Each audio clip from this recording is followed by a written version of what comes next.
Hey guys, in this video, we're going to take a look at simple linear regression. Also, sometimes we call that regression model. Simple linear regression model. So we're going to take a look at the theoretical perspective on the regression analysis. Regression model. Okay. So we always start with a scatter plot. So scatter plot is a visual tools help to understand the relationship between the two variables. And two variables are basically x and y variables. Okay, and this is a visual tool, visual representation of the relationship to see the relationship from the first impression.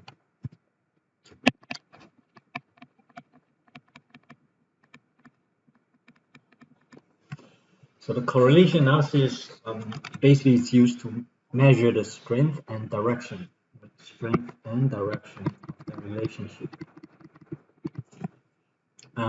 We also call this linear relationship either positive or direct relationship or negative or indirect relationship between the two variables. And correlation is only concerned with the strength and direction of the relationship. No causal effect is implied, meaning it's not bound to happen, right? It's like X happens, Y is not bound to happen. Right? That's what the interpretation of the causal relationship. So now the regression analysis, we basically use it to predict the value of the dependent variable Y based on the value of the at least one of the independent variable X. So we're also going to try to explain the impact of the change in the independent variable on the dependent variable, meaning how much does X affect Y, or have impact on Y, or vice versa. Does X have impact on Y? So dependent variable, we use Y representing the dependent variable, okay, and then X represent the independent variable. Okay. So we try to come up with a linear relationship between these two variables.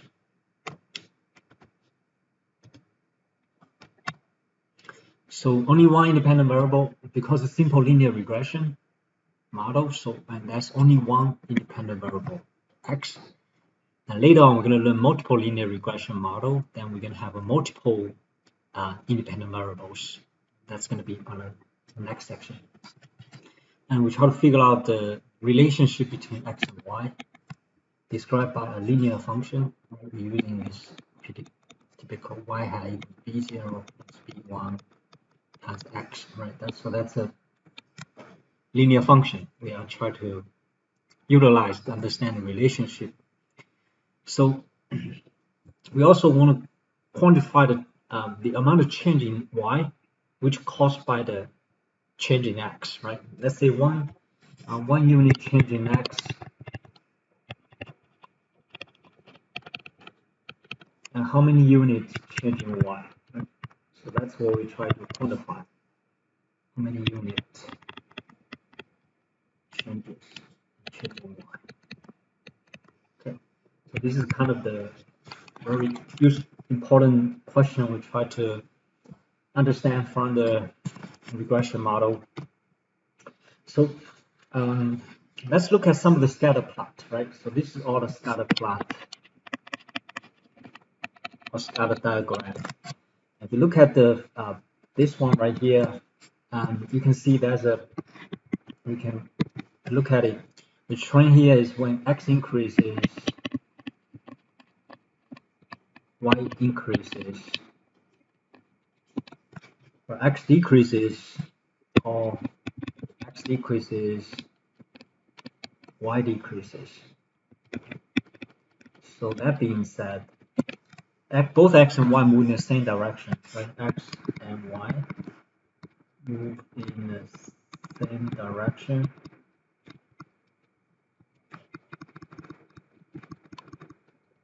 I'll call this positive or direct correlation, positive or direct correlation. And underneath it, we see this graph right here. So as x increases, y decreases, meaning they move in the opposite direction. Opposite direction.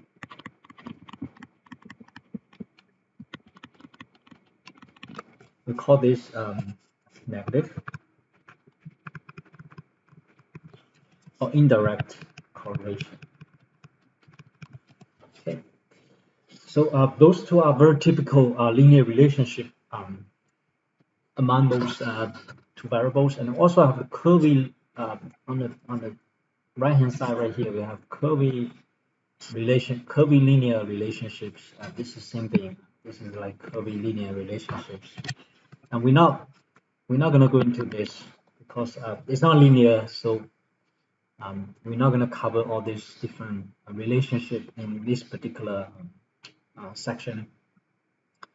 Okay, so we can see all these relationships from the scatter plot, right? Based on the first impression, and we also have the like strength of the relationships. Let's say if you look at the two graphs on the left, the first one is it's positive correlation, and as you can see, all those points, right, are very close to the regression model or close to the regression line here. So this is very strong, right? Relationships, meaning very narrow intervals, right, for this for the regression, for the scatter plot. Same thing for the negative correlation here. Very narrow interval here. Right? This interval is very narrow, and also all of those points are very close to the regression line. So this is very strong relationships. We also have a weak on the right hand side. Those are weak relationships. As you can see, we have wider intervals. This interval is much wider, and then points are further away. All those points from the scatter plot are further away from regression line. So this is a weak relationships. Same thing for the one on the bottom. Wider intervals, and then the points are further away from the regression line. Okay, so that's how to distinguish the strength of the relationship. The narrower the interval, the stronger the relationship. Right? Okay, and then we also have some kind of the random plot here, and this one based on the scatter plot. There's no relationship between x and y, meaning x has no impact on y.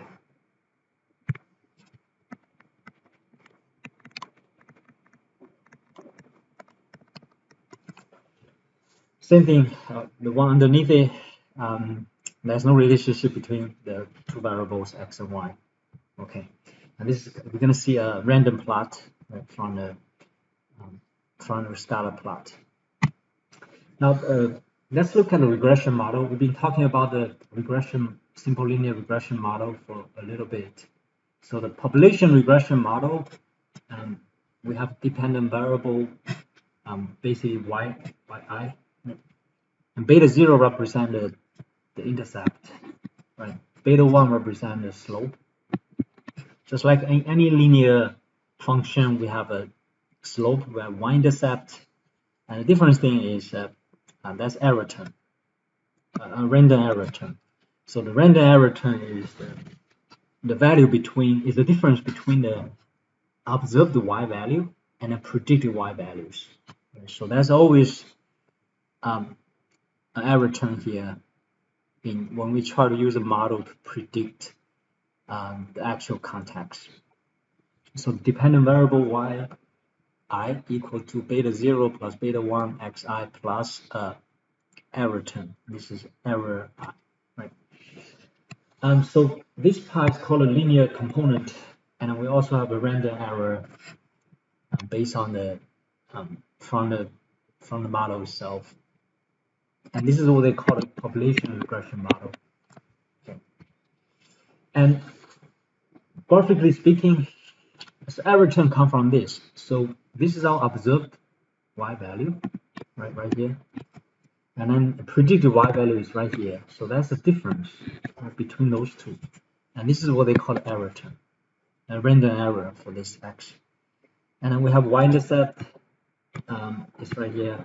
Beta 0 is basically y-intercept. The slope is vertical change over horizontal change, right? So delta y over delta x. That's a vertical change over horizontal change that captures the slope. Okay, so that's how we see all those three different elements on a graph. And as the simple linear regression equation provides an estimate of the population regression line. So basically we work with the sample. So this is basically a sample regression model. So y hat is represented by predicted y value. Okay, predicted y value. Right, that's the y hat. And then b0 is the estimated y-intercept. Okay, and the b1 is the estimated slope. Right, estimated slope. And x is the independent variable x. Okay, and then the individual random error term have a mean of 0 in the sample for the sample case.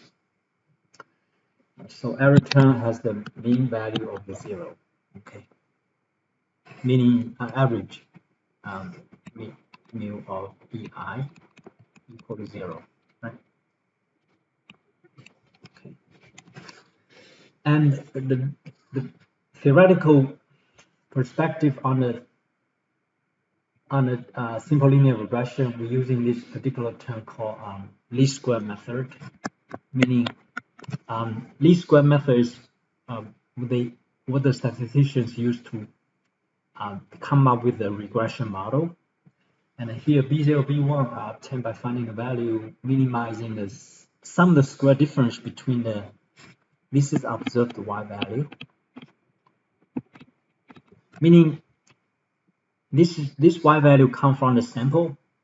So when you conduct a survey, you capture those numbers, right? So that's observed y values. And this is predicted y values. Y hat is called predicted y value. It comes from the regression model, which is y hat equal to b0 plus b1 times x, right? So we try to minimize the square difference between the observed y value and predicted y value. That's exactly what this is. Minimize, meaning we try to minimize the total distance between the point to the regression line, graphically speaking, right? You see, we try to minimize all this distance between the point and the regression line. And we're using this method called least square method. And basically, y hat here is also could be written as b0 plus b1 times x1 xi, okay, close parentheses, and then we square that. So we try to minimize the square difference, right, between the observed y value and predicted y values. And b0, b1, we can easily find it from the Excel, and we're gonna do a separate. I will do a separate Excel demonstration on all those Excel outputs when we finish the PowerPoint first. Okay, and then b0 is the estimated average value when value of the x equals 0, right? Meaning it's y-intercept, so x equals 0. When x equals 0, then we get y-intercept. b0 represents the y-intercept. b1 is the estimated change in average value of y as a result of 1 unit change in x, right? That's what definition of the slope is, right? 1 unit increase in x, how many unit changes in y? Right? That's why we'll try to quantify this within slope. So let's look at example. Okay, so a real estate agent wishes to examine the relationship between a selling price of the house, meaning the house price, and size, right? Size in square feet, meaning we want to figure out the relationship between the house price and also the square footage of the house. So a random sample of 10 houses are selected, okay, and dependent variable here is house price in thousands, right? The units here is thousands. Independent variable x is the size of the house in terms of square footage, so square feet of the house. Okay. Now, if you look at it, so we have the 10 houses, meaning 10 order pairs here. You can count it. It will be 10 houses they surveyed in this study. So the first house cost $245,000. Okay, in thousands, right? Meaning 245K. Okay, and square footage for that is 1400. Okay, so each one of these becomes order pair. Okay, and 1400, right? And the second house is $312,000, and the square footage of the house is 1600. Okay, so basically we have 10 houses, and we get the numbers in terms of square footage and then the house price. Okay, and basically, first thing we'll do is we do a scatter plot, right? So this is a scatter plot, and based on these order pairs, right, 312 and that's going to be 1600, right? We can come up with the 10 order pairs here. Then you go back to the Cartesian system here. Horizontal axis square feet, square footage of the house. The vertical axis is the house price, and we're just plotting all these order pairs and get this. And the first impression here is when the square footage of the house increases, right? And we're talking about suburbs. Suburbs. Okay. Not a newer metro area. Newer metro area, right? So it's kind of a suburb settings, so it's easier to understand the underground information. Okay. So right here, so the first impression is as the square footage increases, then the house price increases, right? As you can see, we can feed it. So this is positive correlation, and then I would say it's kind of strong, right? So from the scatter plot, we get two important feedbacks, right? First of all, it's a positive correlation between the square footage, the size of the house, and then the house price. Also, the relationship is fairly strong. Okay, so that's what we see from the scatter plot. Okay, as you can see, you can feed a regression model here, right? And eventually, we try to, based on the Excel output, we can get this regression model, right? Predict y value, b0 plus b1 times x, right? So that's what we're gonna do later on. Okay. So this is what Excel look like, right? Excel outputs. So you go to tools, actually it's a data, and then a newer version is using data. And I click on data analysis, right? And then you get a regression. You put in the y values first, input y range, so the house price is the y range goes here. And then the square footage is x value goes here. Also select the labels and on everything. I'll go over this step by step in another video when I finish the demonstration of the PowerPoint. And this is what the Excel output look like. Okay, so you're gonna have a regression statistics. This is typical Excel outputs. Okay, regression statistics. And the regression statistics will have a multiple R, meaning X is basically an R value, right? Call R linear correlation coefficient, right? R is linear correlation coefficient. And R squared basically squared R. And R squared tells us percentage of variation in the independent variable housing price explained by the dependent variable, explained by the variation in dependent variable, the size of the house. And also adjust the R square basically take into consideration of this of the number of the independent variable we are using. This is more useful when we talk about multiple linear regression. I'll get into detail in the next section. And standard error, standard deviation for the linear correlation coefficient R, right? And here our observation is in sample size, basically. And then we also have ANOVA output. If you look at it, ANOVA output give us this result here, F value. It's pretty large, right? And then the p value is very small here. Okay, so p value is very less than alpha, so reject HO, meaning that's a significant correlation, right, between the square footage of the house and also the house price. Okay. And also the important thing here is understanding the slope at the y-intercept. So intercept here, you will see the y-intercept we're talking about. So that's B0, right? So B0 equal to 98.24833. And then the B1, that's a slope equal to 0.10977.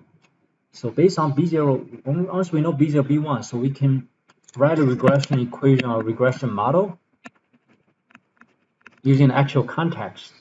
So the predicted house price is equal to B0 plus B1. So 98.24833 adding 0.10977 times the square footage of the house. Right? So we come up with a regression model to understand the relationship between the square footage, the size of the house, and then the house price. Okay. And we can easily get it from the Excel outputs. Okay. And also, once we know B0, B1, right, we can plot the best fitted line here, or a regression model on a scatter plot. So basically, based on this regression model, we could pick a couple x values, let's say x equal to 1,000, x equal to 2,000, get a corresponding predicted y values, right? From this regression model, and then you basically end up with the 2 points on the best fitted line here. And once you connect those 2 points, we get a regression model on the regression line here. Okay, so that's how you come up with a regression model. You do it by hand, but we basically just use Excel to get all these different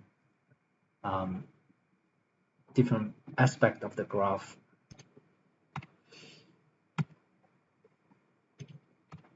And also we get a regression model here. So predicted house price equal 98.24833 plus 0.10977 times the square feet of the house, square footage of the house. So B1 measures the estimated change in average value of the y as a result of 1 unit change in x, meaning as the square footage of the house increased by 1 unit, or the size of the house increased by square feet by 1 square feet, and then the price of the house will increase by, and the house price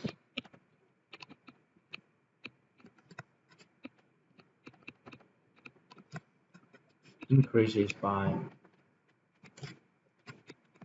0.10977 times 1,000, because the unit is 1,000, so it's $109.77. So that's how you quantify, and then understand it from the actual context. So here, that's how we interpret the B1 here. and then and B0, right? B0 because there's no house has a 0 square feet.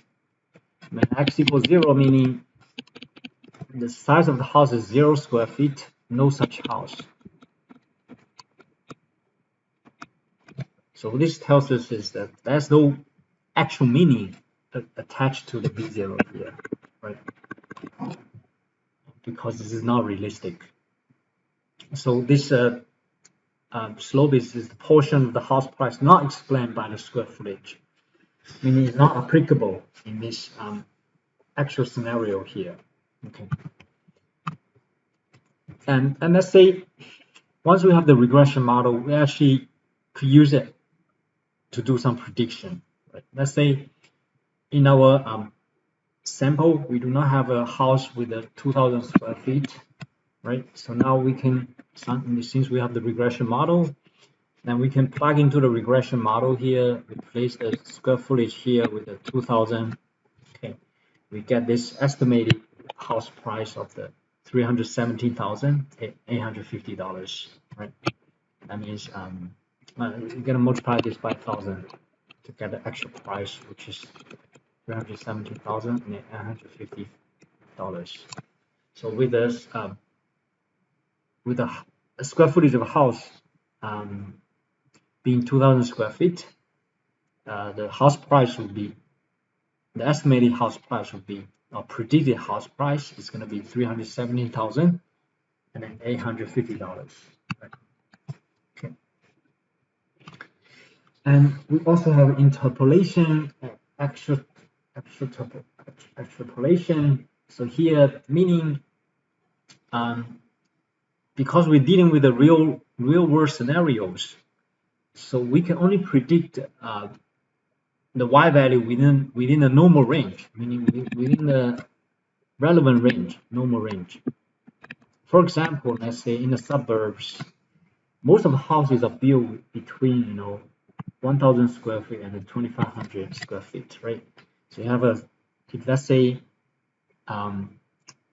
we will not use it to predict the square footage of a house with a 4,000 square feet, right? That just doesn't happen very often in the suburbs. And also anything below 1,000 square feet, that's abnormal range, or like irrelevant range. So we wouldn't get into the discussion of this portion here. So meaning we do not go into those abnormal range and then try to make a prediction from there. It's not needed. Okay, so we'll just focus on the relevant range here, or normal range, which is right here. Right? That's the main focus of this particular analysis. Okay, so again, once you come up with the regression model from the real world scenarios, always have to think about what is the relevant range and what is abnormal range. We wouldn't dig too much deeper into that. So measure of the variations, that's very important, right? So basically the effectiveness of the model is captured by sum of the square regression over sum of the square, total sum of the square, right? So we have a SST, which is total sum of the squares. So it does measure the variation of the observed y values around the average y values, right? This is observed y value, and this is the average y value. We're using y bar, right, represent average y values. And the regression sum of the square basically explains the variation between the x and y, right? So basically, and that's the most important thing. We try to maximize the regression sum of the square as much as possible. So that means these two variables have very strong relationships. And the sum of the square error sum of the square is variation coming from the factors other than the relationship between x and y. And so basically we try to minimize this, right? So maximize regression sum of the square and then minimize the error sum of the square.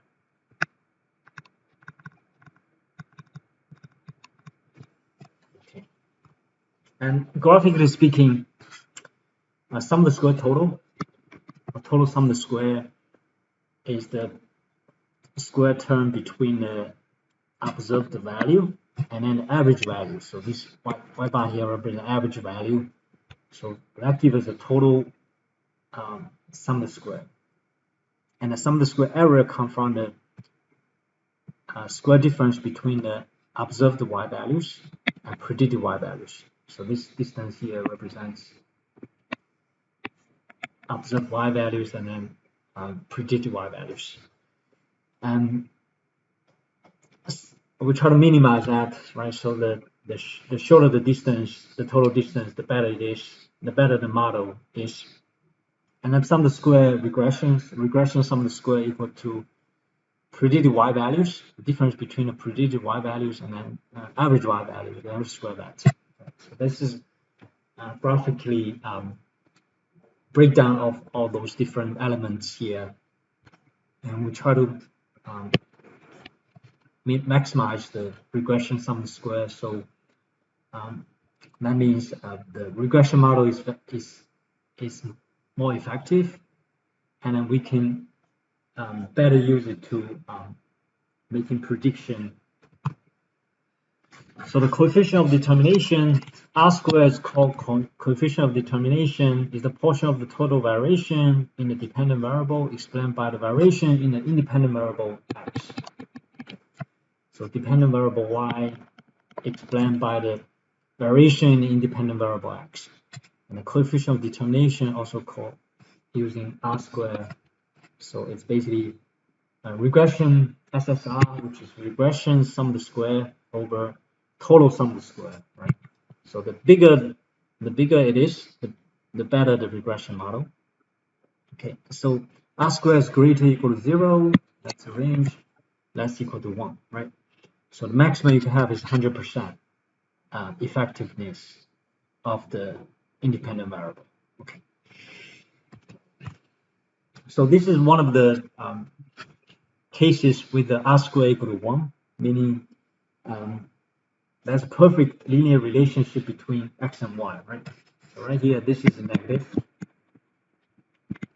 Perfect negative or indirect relationship correlation between x and y. And this one is positive, meaning our regression model, regression line goes over all the points, right? All the pairs coming from the sample. And that's the ideal case, but it's very difficult to find that in the real world. So that's basically how you interpret this from the graphical perspective. That's what we see from the graph. If this happens, 100% of variation in the independent variable in the dependent variable y, they explained by the variation in the independent variable x. And then we also have a slightly weaker. If you compare these two graphs, this is slightly stronger. Based on the scatter plot, slightly stronger relationship because narrowed. The interval is narrower. This is much wider. Right? It's slightly wider, so this is slightly weaker.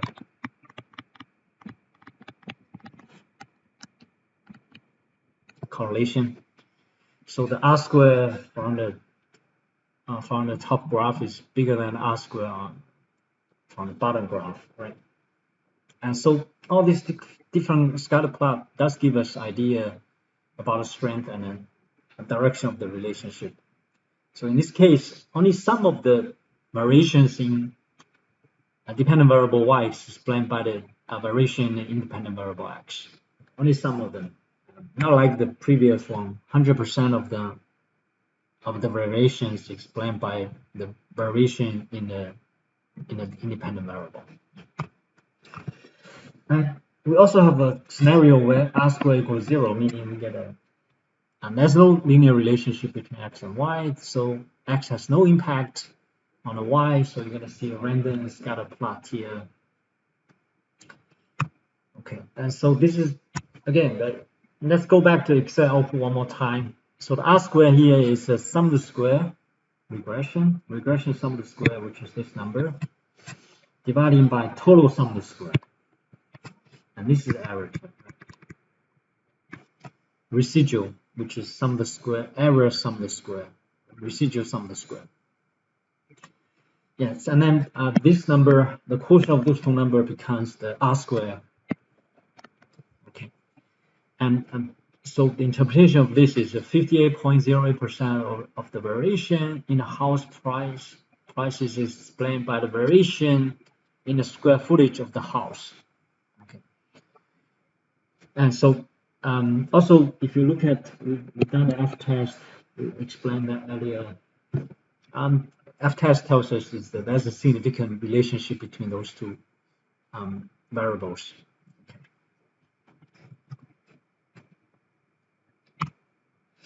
And the standard deviation of the variations of the observations around regression line estimated. So we're talking about the standard error here, right? So we try to understand how we calculate the standard error. Basically, sum of the square error or sum of the square residual sum of the square over sample size minus 2. We're taking the square root.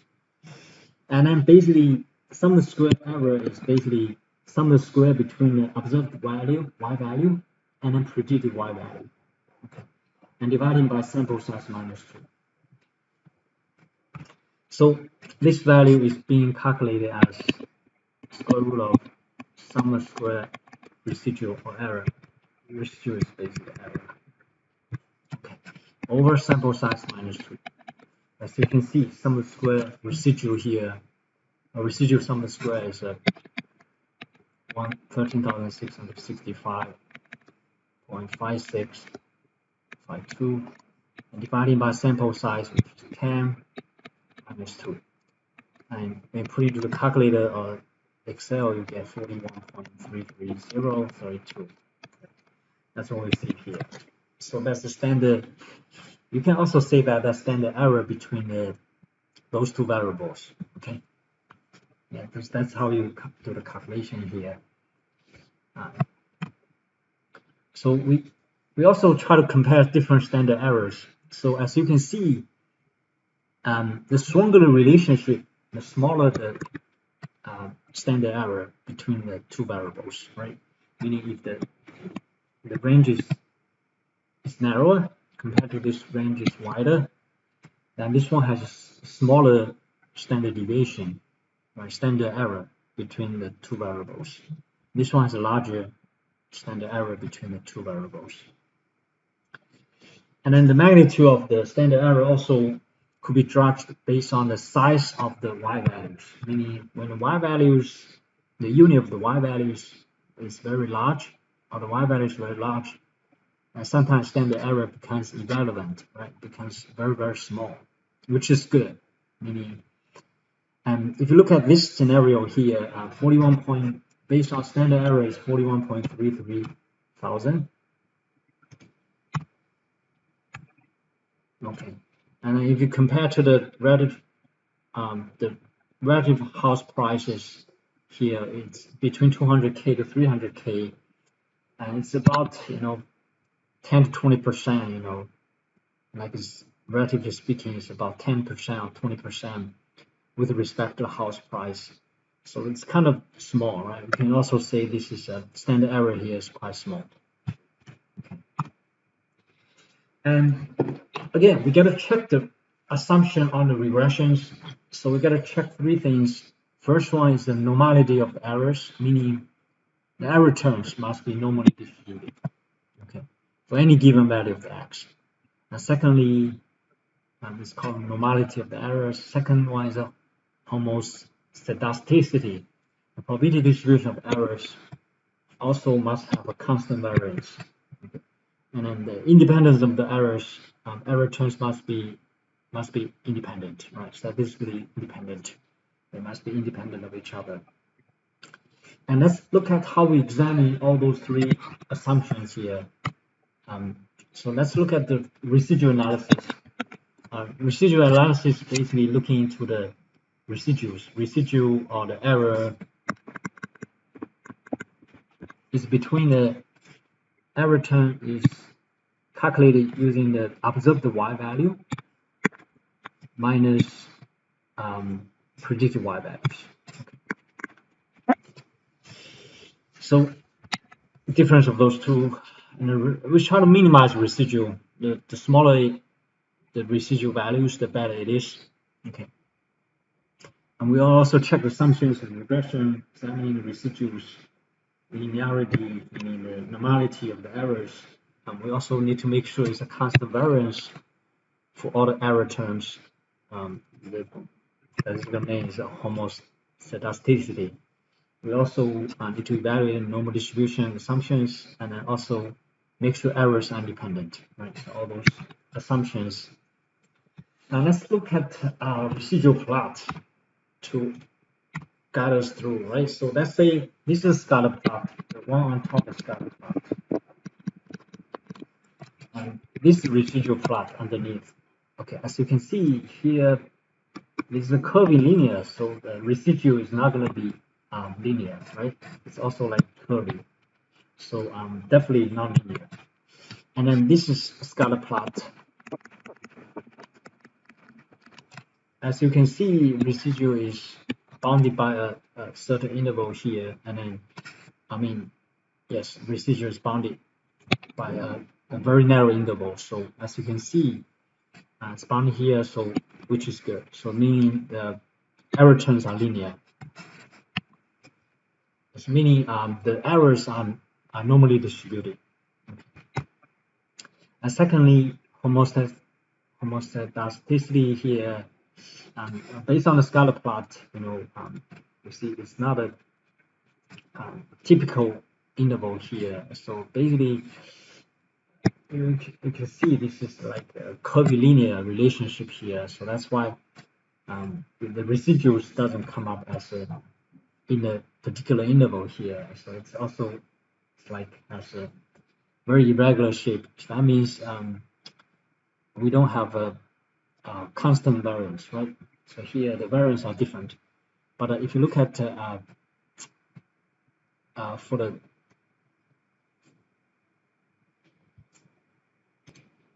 fairly strong linear relationship here, then we have a constant variance, right? Our variance is also bounded in a very tight, narrow intervals here, which is good. So we have constant interval and also constant variance. And then if you look at the independence of the errors, so this is not independent, right? If you residual plot look like this, not independent. Only independent when happens when the error terms are bounded by a very narrow intervals, right? Closely bounded in that interval, and which tells us all the error terms are independent. Okay, so that's how we understand those pre-assumptions for this regression analysis. We also need to check into that, meaning we need to get a residual plot and go from there. Again, from the real estate examples, the residual values, we get these residual values. Okay. And then this is the predicted Y values, right? Predicted house price. And subtract the observed house price, we get the residuals. Okay. So all this residual is Y hat, Y observed Y values minus predicted Y values. Okay. And we're gonna see this residual class here. As you can see, so errors are normally distributed. First of all, normally distributed errors. And that's the first assumption because it's bounded in the interval, right? In a slightly wider interval, but it's normally distributed. Also, all these errors has a constant variance.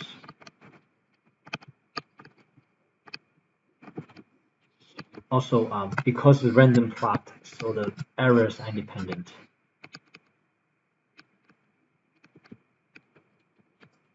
So basically, we're checking all those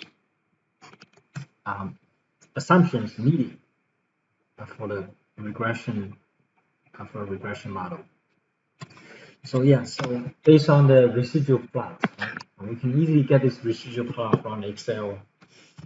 We get this, and then the standard error of the regression slope, meaning if we go back a little bit, it will be SB1, right? Meaning this is SB1, this is B1, right? And that's the standard deviation for y-intercept B1. No, for the slope B1, right? Yes. So we try to understand how to interpret this.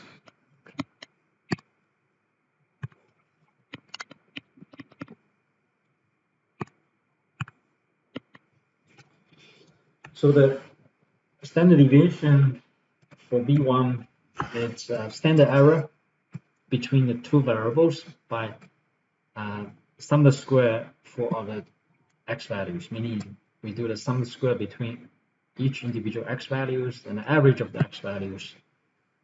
And that's how we calculate that. But from the Excel output, we could just take in the, so this equal to standard error here, right? It's really closely related to standard error, and we can easily get it from the Excel output. And this is SB1, so come from that. Okay. But we can also do it step by step using Excel or even by hand. Right? Just follow the formula here on earlier PowerPoint slide. Right? Follow this. Okay, so all of these Excel outputs from the all the detailed elements from the Excel outputs could be calculated by hand, right? But we don't have to do that because this is an analysis course, so we focus more on the analysis part, meaning we try to understand all these different elements and the interpretation of that. Also use that to make a prediction. So standard deviation of the B1 measure of the variation slope of the regression line from different possible samples. So if all these lines are closer, like this, meaning it has a smaller standard deviation for B1, right? If the line varies more, that means larger standard deviation. That's how we interpret standard deviation for B1. And also the last part is on the t-test, meaning we still gotta see if the B1 is significant, right? So we're using t-test to perform the hypothesis testing about the slope. Okay, so t-test is also same thing as student t-distribution.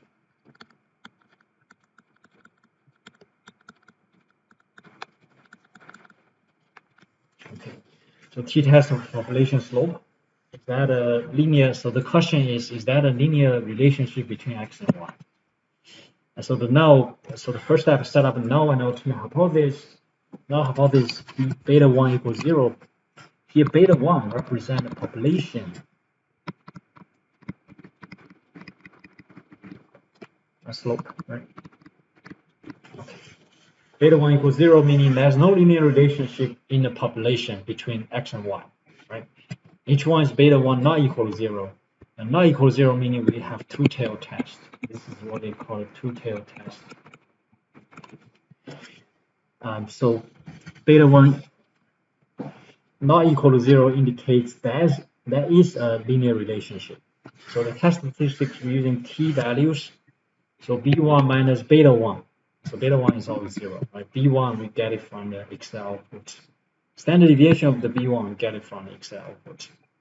Degree of freedom is a sample size minus 2. So this is a very special test, only applied to the the slope B1. And go back here, estimated regression equation from that, the slope here is 0.1098, right? That's the square footage of the house affects the house price. We try to get a confirmation from the t-test here. So again, from the Excel output, this is B1. B1 is 0.10977. That's a slope. So B1 goes here. Beta 1 is 0. Right? Beta 1 goes here. Okay. A standard deviation of B1, that's 0.03297. And the quotient is 3.32938. And it becomes just t statistics. And based on t statistics, we get the p-values. And as you can see, p-values is much smaller than alpha. Alpha is 0.05. So that means reject HO. Okay. So p-value small, reject HO, decision rejecting HO. That means there's a sufficient evidence supporting the linear relationship exists between the square footage of the house and also the house price.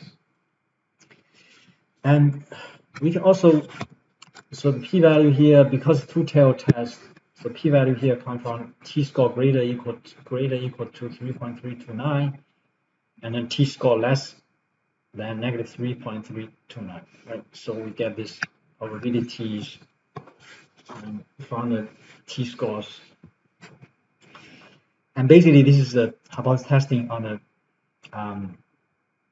this part. And then the last part is about the confidence interval, right? We also see this confidence interval from the Excel output. So B1, that's B1, right?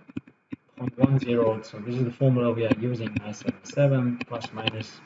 So this is the critical t-score. Okay, so the critical t-score comes from the t-table. So we need two things: degree of freedom equals sample size minus 2, which is 10 minus 2, 8. And then alpha, right? Area in two tails.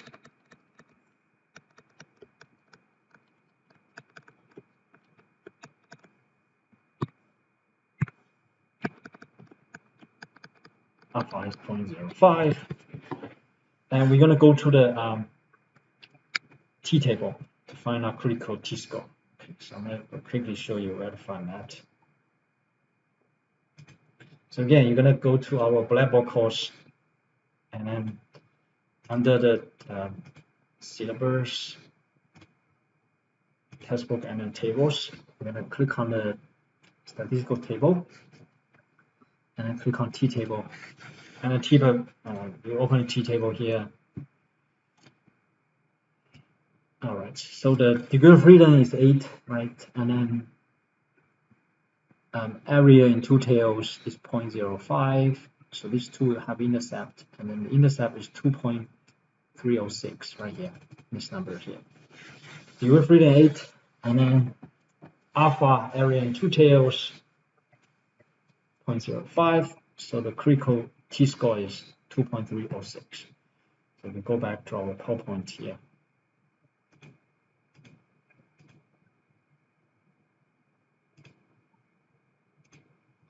So the critical t-score here is, this is 0.077 plus minus 2.306. The standard deviation of the V1 comes from this. Standard deviation, this is the number, times 0.03297. And basically come up with this 95% confidence interval here. Based on these numbers, you get this 95% level of confidence. The confidence interval is that. And the interpretation of this is an average, right? With 95% confidence, the average impact on sales price is between 33. We're going to multiply this by 1,000. Multiply this by 1,000. It's between $33.70 and $185.80 per, with 1 unit increase in the square footage of the house. Okay. So we look at the the impact on the slope from the confidence interval perspective. So that's a significant, because this interval confidence interval does not contain zero. Does not contain zero indicates there's always some impact, right? Monetary impact in terms of square footage on the house price. So there's a significant linear relationship between the house price and also the square footage. Okay. At a 0.05 level of significance, or with 95% confidence, we can say that. All right, so that's the complete analysis. So basically, for the simple linear regression, the first thing is conduct a scatter plot, create a scatter plot, and then also perform a residual analysis, check the assumptions, right? Get a residual plot, and then check the assumption, all those three conditions there. Normality, constant variance, and also the independence of the errors. If there's a violation of any assumptions, then we get to use alternative methods or different models. So meaning simple linear regression does not apply. The model does not apply to the example.